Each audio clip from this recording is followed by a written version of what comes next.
My name is Jack. I'm an alcoholic. My sobriety day is September 29th, 2018. I was 23 when I got sober. It was not my first time getting sober. I am definitely a retread. I first tried getting sober at 19, and I will describe a little bit about that. But so what it was like, what happened, what it's like now, and whoever's timing me, can you give me a 10 and a 5? Okay, cool. So I am from Redondo Beach, Manhattan Beach. I grew up in the South Bay. As a kid, a younger kid, I grew up in the Midwest. I'm originally from North Dakota. I grew up in Bismarck and Dickinson. My old man's from there. He grew up in Hettinger. The only thing Hettinger is known for is every winter it gets to be the coldest place in the country. It'll hit negative 30 degrees on a regular basis. So grew up out there. Out there, life was good. My dad owned his own company with a business partner. We had a really good life. We lived a really good life out there. And then, unfortunately, that business went south, and my dad had to sell it. So we moved back to LA. My mom's from LA. My parents met out here. My dad went to LA for law school, and my mom grew up in La Crescenta. We moved out here when I was at the end of elementary school, and life was okay, man. And then once middle school started, my life kind of went south. My parents split up, and my dad is he's a big guy like me. He's about my height and size, and my dad was a very violent guy. Violence is very prevalent in the home, DCFS. The police knew my family on a first name basis. It was chaotic.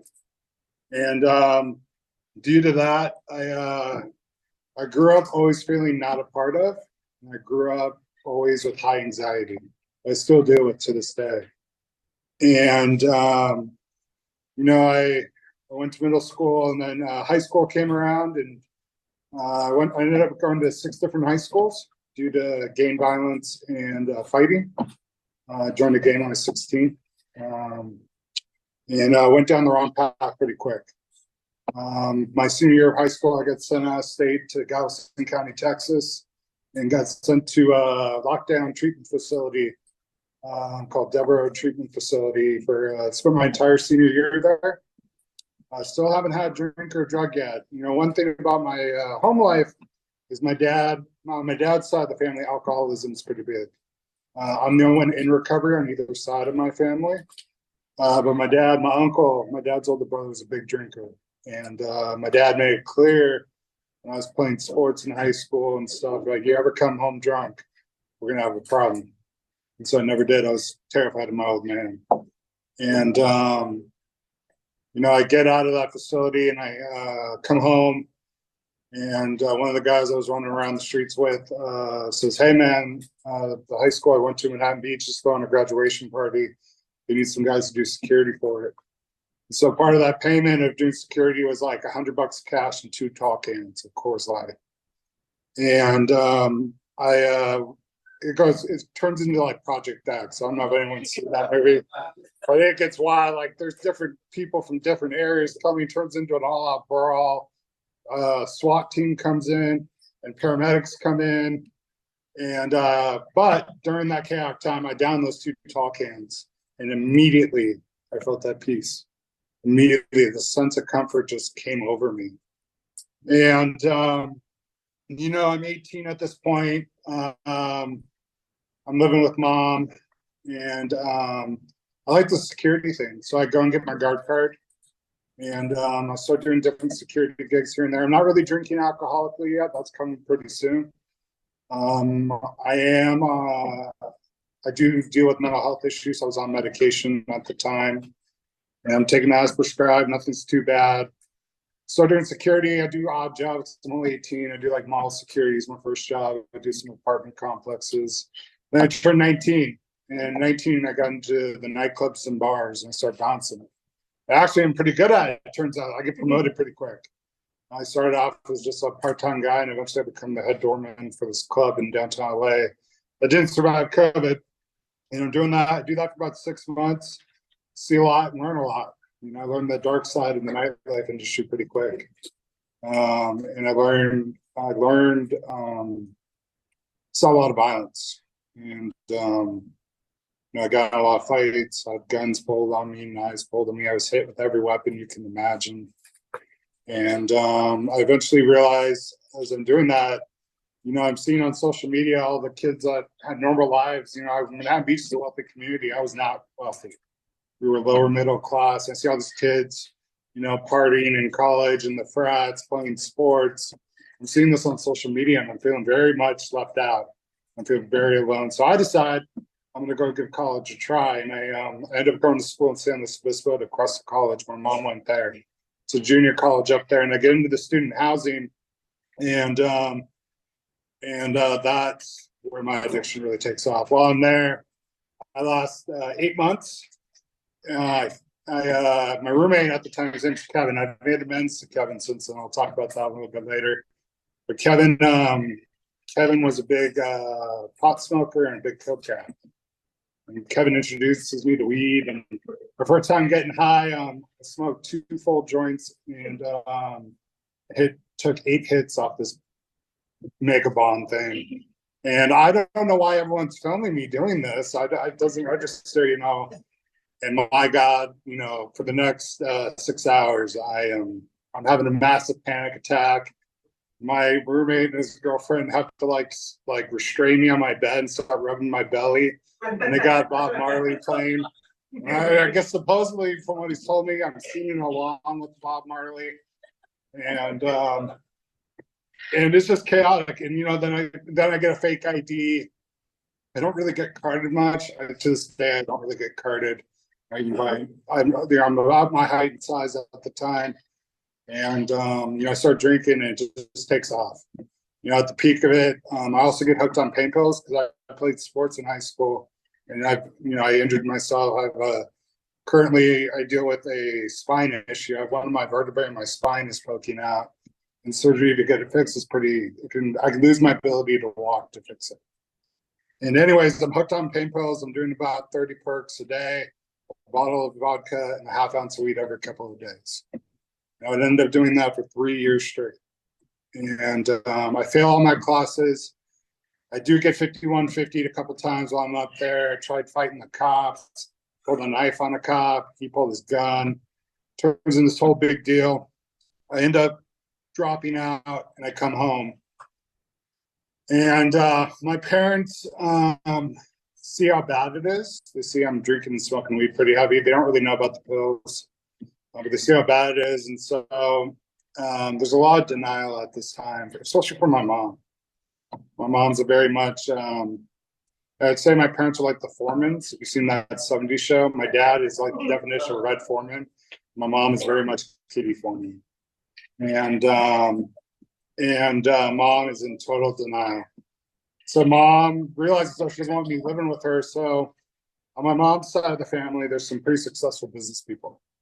My uncle gets me an apartment on the west side in Mar Vista, nice 1-bedroom, and I try going back to school at SMC, Santa Monica College.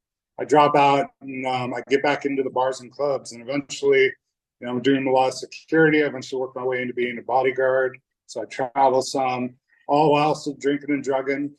But during this time is when I start losing people. My best childhood friend, who I've also made amends to now, his name is Jake, and Jake notices my drinking's pretty out of control. And Jake says, dude, I'm not going to party with you anymore. I'm not going to hang out with you unless you get sober. And I'm like 21, 22 at the time, coming up on when I'll get sober, and told Jake, go fuck yourself, bro, I'm done. And then we've been best friends since we were 12 years old. Best friends. He'd been through a lot with me. He'd watch me go through all the high schools. He'd watch me get locked up. He'd watch me run around with the wrong crowd. But he always stayed by my side. And it broke Jake's heart. He's told me since then. And I cut Jake off. And then everyone else started disappearing left and right, because eventually that 1-bedroom apartment turns into my own personal drug den. I do not leave the apartment. I eventually stop working. I get on disability, SSI, somehow finagle my way on that. I'm working here and there when I get called to do security stuff. And for 2 years, that goes on. And during those 2 years, there's a pivotal point. I'm 22, and I had a stash. I ran out. First thing that happens is I run out of pills.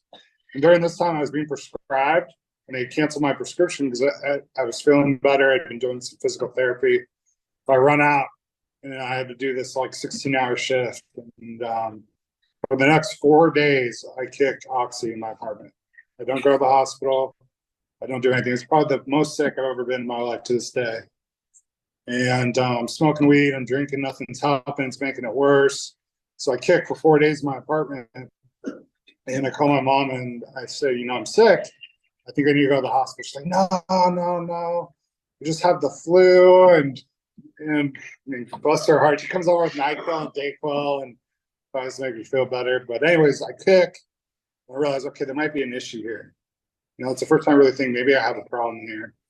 I don't seek any help. I don't go to rehab yet. About a year goes by. I just keep doing that. I don't OD, no major consequences. I'm just in my apartment. It's fully paid for. And one day I decided I'm going to quit everything. So I throw everything away, but not quite everything. Keep a little stash. And I sit down and I tell myself I'm done. I'm going to go 60 days. The most I'd ever gone was a couple weeks, passed a drug test here and there for jobs. 9 times out of 10, I failed them anyways. And within 10 minutes, I was high. 10 minutes. Within 10 minutes, I was high on my little stash. I just start bawling my eyes out. I'm sitting on the floor. I have nobody to call. And I just start crying. I cried for a good hour. This big 300-pound, 6'4" guy just sitting there crying his eyes out because I can't stop getting high and drunk. You'd think I'd go seek help. I do not. I go to therapy. Well, I kind of do. I go to therapy. I start seeing a psychologist named Dr. Jody. I would end up being with this psychologist for the next 4 years. And it turns out the entire time he's one of us and he's somebody in recovery. I'm not really honest about my drug and alcohol use. But what happens is I try going off to college one more time. I went off to Marymount, California University. I ended up somehow getting a scholarship to get into there. And I get kicked out within 2 weeks for drug and alcohol behavior. And I had to get a lawyer. It's a whole big deal. I get kicked out. I'm living with my mom. I'm sleeping on a couch, a trundle bed, and I'm working security at Target. And it's St. Patrick's Day is the 17th, right? So on the 16th, I have a nervous breakdown at work. I walk out of I'm the only security guard at the Target. It's a big Target in Manhattan Beach. I walk out of my job mid-shift with a nervous breakdown. And I called my psychologist. He has me come to the office. He has my mom come in. It's like, Jack, I think you have a problem here. There's a place I can send you. It's called the Gooden Center. It's in Pasadena. And my mom's working. My mom made a career in the nonprofit industry. She worked for the American Heart Association. And as a kid, up until my 20s, she worked for the Muscular Dystrophy Association. She was a healthcare logistics coordinator. It's very, really good insurance. And so they get me into Gooden Center. I still think I just have a mental health, maybe a little bit of a drinking problem, still kind of in denial. Anyways, I do the intake, I get in, and within the second night, they take me to the first AA meeting ever. I tried everything besides AA. I'd heard about AA from social workers, at hospitals I'd gone to, the cops had told me about it. I just didn't believe I fit. I was too young, I thought, man, I'm only 22, 23, too young. Anyways, we go to this meeting. It's at a psych hospital in Pasadena, and it's all good. There's all guys. So like 40 of us get in these 2 buses, and the buses down there, and I get selected to read chapter 5. That's why I love chapter 5. So I read chapter 5, and I start to cry. It's like it relates so well to chapter 5, and I realized I think I am an alcoholic. And I remember our house. There's 7 guys in the house. And we had a clinical director, I guess you'd call him, and he was on call. So he would come check in on us at night. And he came in and I sat him down and said, dude, I think I really have an alcohol. I think I'm an alcoholic and a drug addict. He said, well, I have great news. He's like, I have a solution for you. He said, it's what you did tonight. It's called Alcoholics Anonymous. And so unfortunately, though, while I'm in that program, I get diagnosed with PTSD. I ended up having an episode of flashback happens. I end up chucking chairs at people, at the staff there, and they calm me down. and I get pulled back into the clinical director's office like Jack. I think due to the trauma and the violence you've seen, this program at Alumni Hospital, it's for PTSD people. It's mainly law enforcement and veterans. I think you'd be a really good candidate, and you got me in. So I get transferred down there. I come home. I start going to the local meetings. Start going to TLC, the Most Alumni Club. I get a sponsor. I got a sponsor in that rehab. He disappeared, so I got a new sponsor. And I eventually started stealing my mom's pills. So stealing her sleeping pills, so stealing her pain pills. And I'm going to meetings, I'm taking dirty chips. A little bit of it was ignorance. I didn't realize that I couldn't do that, kind of. I wasn't quite clear on what I could and could not do at the time. But I was just trying to get high. And so I do that. And I finished the PTSD program. And then I get fully clean and sober. So my first day of sobriety was St. Patrick's Day. My second date was July 14th. And on July 14th, life gets good. I get time. I do a fourth step. I get to the fourth step. I'm working security at a hospital. Started dating one of the housekeeping ladies. That was not a good move. And I'll tell you why. We start hooking up. I'm going back to school. I'm at El Camino. I think I'm going to be a therapist, was what the thought at the time. And then the relationship goes south pretty quick. So I'm a good alcoholic, but hasn't done a fifth step or made any amends, has no business dating anybody. I'm within 90 days. My sponsor's telling me this too, by the way, and tell him to, F off or whatever. But it goes south. So I walk out of that job mid-shift and I go home. So you know what? I ain't an alcoholic. I can drink normally. It's 11 a.m., by the way. I go home and I go to the grocery store. I get a bottle of Smirnoff. That was my favorite drink. And I start posting on social media. I'm posting the sad boy stuff and me getting loaded. And, it's funny now. It wasn't funny at the time. But I downed that bottle within 10 minutes. 10 minutes, I downed that entire bottle. Within 8 hours of downing that bottle, I lost my job, lost my place to live, lost the girl, and spent some time with Redondo Beach's finest on felony charge. And I lost it all. That's 100% true.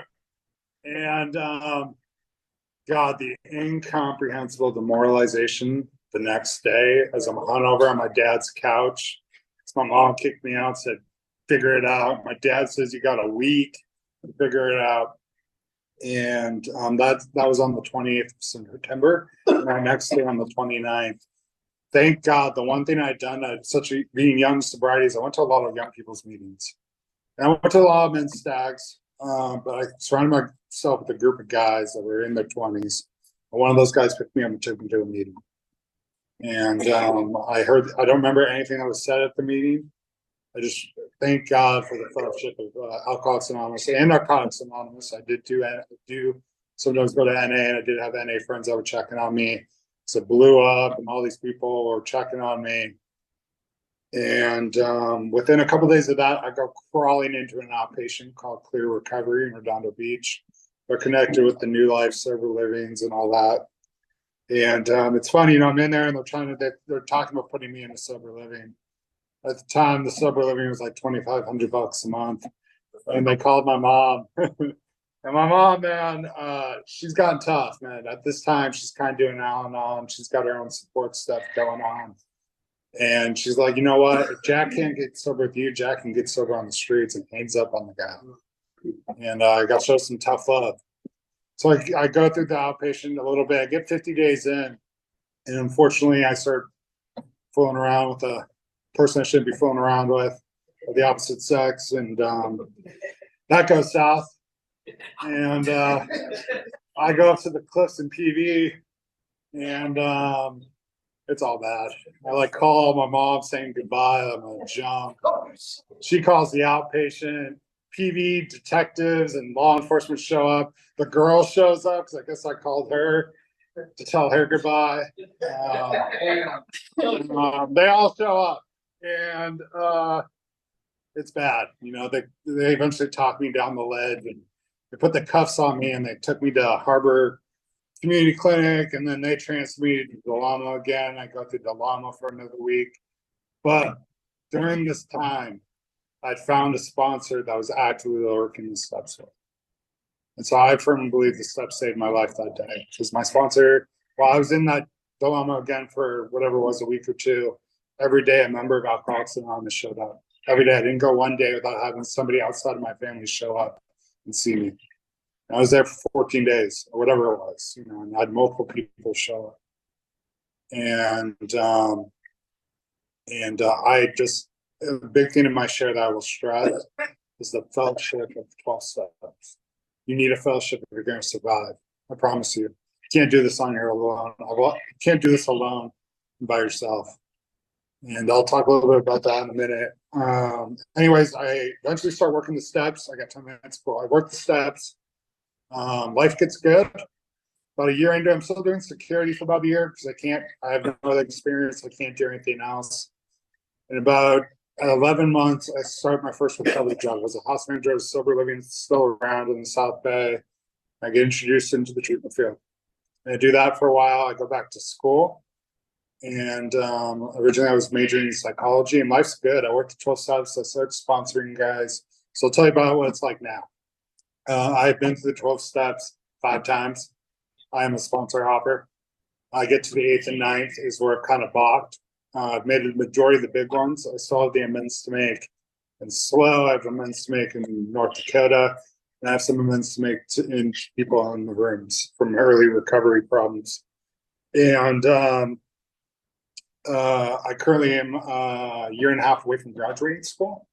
I'm getting I switched my degree into business with a concentration on entrepreneurial studies. With the goal of I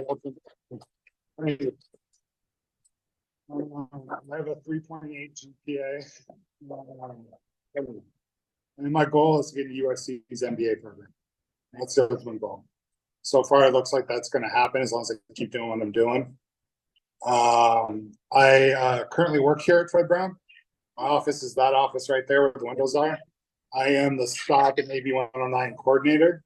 So guys that come through Health Right on AB 109 probation, the STOP program parole, I provide the case management, and then I also oversee the compliance with the State Department of Corrections. I handle a lot of the admin stuff in that. And that's what I like to do. And then on the side, I do work in security still. I do nightlife and bodyguard work. My ultimate goal is to start my own security company at some point within the next year. I'll be applying to the state to get my ownership license. And work as far up in Fred Brown as I can. In sobriety, I have done everything completely wrong. The only thing I have done right is I haven't picked up a drink or a drug. I've buried a lot of people. I've lost a lot of friends. I've lost jobs, gained jobs. I've lost friendships, gained friendships. I've been in relationships, healthy relationships. I waited till I had a year, did the steps, and they were fine. It just didn't work out. And life is beautiful. What I did right is I developed a connection with a higher power greater than myself, my own understanding. I work the steps and I go to meetings. I'm a service when I'm asked to do something for AA or NA. I don't care what 12-step program it is. If someone asks me to do something that's 12-step related, I always say yes, always. Because I don't forget in that early recovery, there was a lot of guys that said yes to having to deal with me and help me out and drive me to meetings and do all sorts of stuff.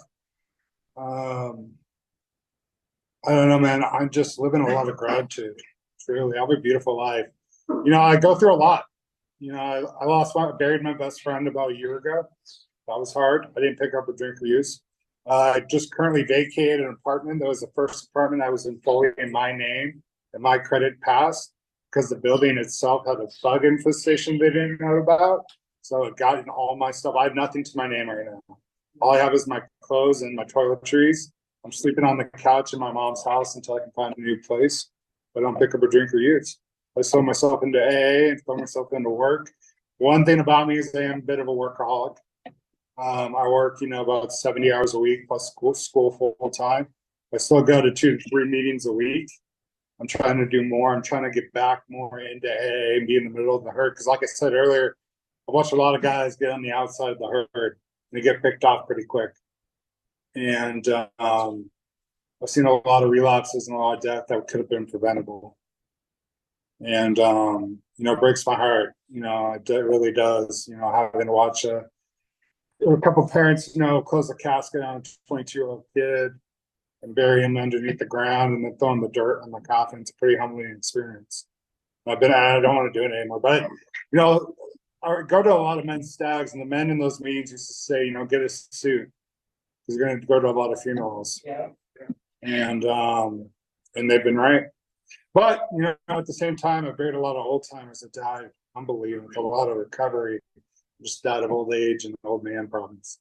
Right. And then those men have shown me a path that I will truly always be grateful for, and I hope to pass along to the men that come after me. I'll wrap up with this. I was such a lost cause. And I really like what you said, like that way of life is very comfortable for me. Running the streets, being a hermit, doing the drugs and the alcohol, it's very comfortable for me. So I take the contrary action to live a better life because I'm meant for a better life. I live my life one day at a time. And I'm the service as maximum as possible. That's all contrary action to what Jack wants to do. I'm a very selfish person, very isolated person. I take that contrary action. And I have a beautiful life. You can easily be up here with me. You can have this. I have a little over 5 years with no reason anyone else. If I can do it, you can do it. I promise you that you're not too far gone to where you can't be saved. I firmly believe that you can never be too far gone to get help. I'm truly grateful to be here. So thanks for this day.